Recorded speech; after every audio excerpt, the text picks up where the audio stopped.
in touch with a world of states. These states are existent, they are present now, but they are mere possibilities while we think of them. But they become overpoweringly real when we think from them and dwell in them. You know, there's a wide difference between thinking of what you want in this world and thinking from what you want. Let me tell you, when I first heard of the strange and wonderful power of the imagination, it was in 1933 in New York City. An old friend of mine taught it to me.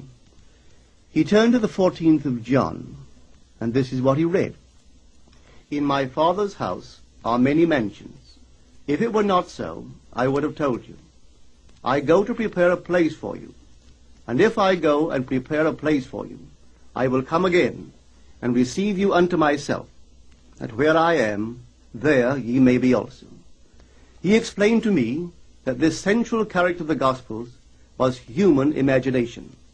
That mansion was not a place in some heavenly house, but simply my desire. If I would make a living representation of the state desired, and then enter that state and abide in that state, I would realize it.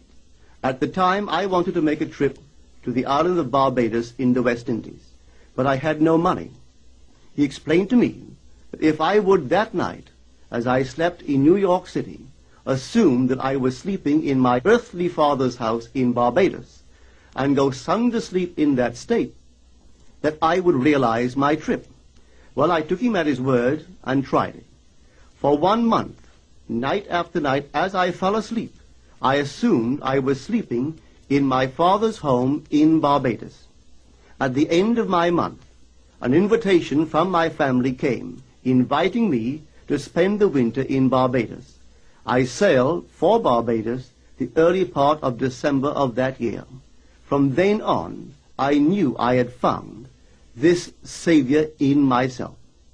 The old man told me that it would never fail. Even after it happened, I could hardly believe that it would not have happened anyway. That's how strange this whole thing is. On reflection, it happens so naturally. You begin to feel or to tell yourself, well, it would have happened anyway. And you quickly recover from this wonderful experience of yours. It never failed me if I would give the mood, the imagined mood, sensory vividness. I could tell you unnumbered case histories to show you how it works. But in essence, it's simple. You simply know what you want. When you know what you want, you're thinking of it. That is not enough. You must now begin to think from it. Well, how could I think from it? I am sitting here, and I desire to be elsewhere.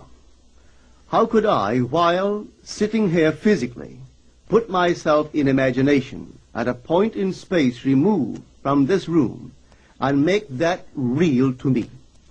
Quite easily. My imagination puts me in touch inwardly with that state. I imagine that I am actually where I desire to be. Now, can I tell that I am there? There is only one way to prove that I am there.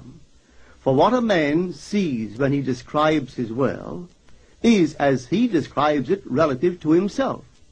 So what the world looks like depends entirely upon where I stand when I make my observation. So if, as I describe my world, it is related to that point in space I imagine that I am occupying, then I must be there. I am not there physically, no, but I am there in my imagination, and my imagination is my real self. And where I go in imagination and make it real, there I shall go in the flesh also. When in that state I fall asleep, it is done. I have never seen it fail. So this is the simple technique on how to use your imagination to realize your every objective. Here is a very healthy and productive exercise for the imagination. Something that you should do daily. Daily relive the day as you wish you had lived it, revising the scenes to make them conform to your ideals. For instance, suppose the day's mail brought disappointing news. Revise the letter. Mentally rewrite it and make it conform to the news you wish you had received. Or suppose you didn't get the letter you wish you had received. Write yourself the letter. and imagine that you received such a letter. Let me tell you a story that took place in New York not very long ago. In my audience sat this lady who had heard me numberless times. And I was telling the story of revision, that man, not knowing the power of imagination, he goes to sleep at the end of his day, tired and exhausted, accepting as final all the events of the day. And I was trying to show that man should, at that moment, before he sleeps, he should rewrite the entire day and make it conform to the day he wished he had experienced. Here is the way a lady wisely used this law of revision. It appears that 2 years ago, she was ordered out of her daughter-in-law's home. For 2 years, there was no correspondence.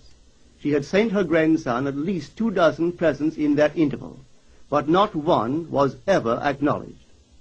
Having heard the story of revision, this is what she did.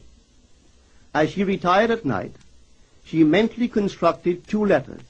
One she imagined coming from her grandson, and the other from her daughter-in-law. In these letters they expressed deep affection for, and wondered why she had not called to see them.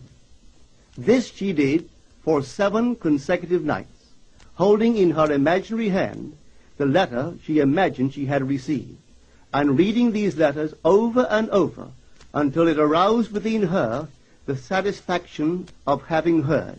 Then she slept. On the 8th day, she received a letter from her daughter-in-law. On the inside there were 2 letters, one from her grandson and one from the daughter-in-law.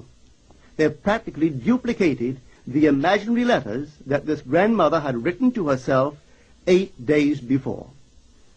This art of revision can be used in any department of your life. Take the matter of health. Suppose you were ill. Bring before your mind's eye the image of a friend. Put upon that face an expression which implies that he or she sees in you that which you want the whole world to see. Just imagine he is saying to you that he has never seen you look better, and you reply, I have never felt better. Suppose your foot was injured. Then do this.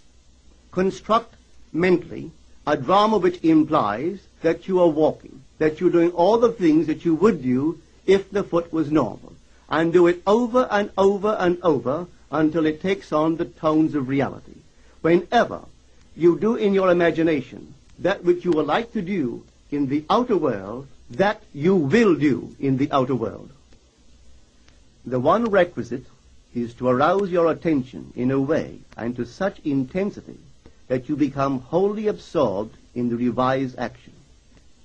You will experience an expansion and refinement of the senses by this imaginative exercise, and eventually achieve vision in the inner world.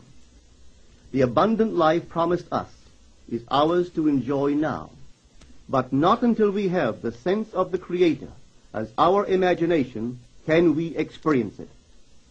Persistent imagination, centered in the feeling of the wish fulfilled, is the secret of all successful operations.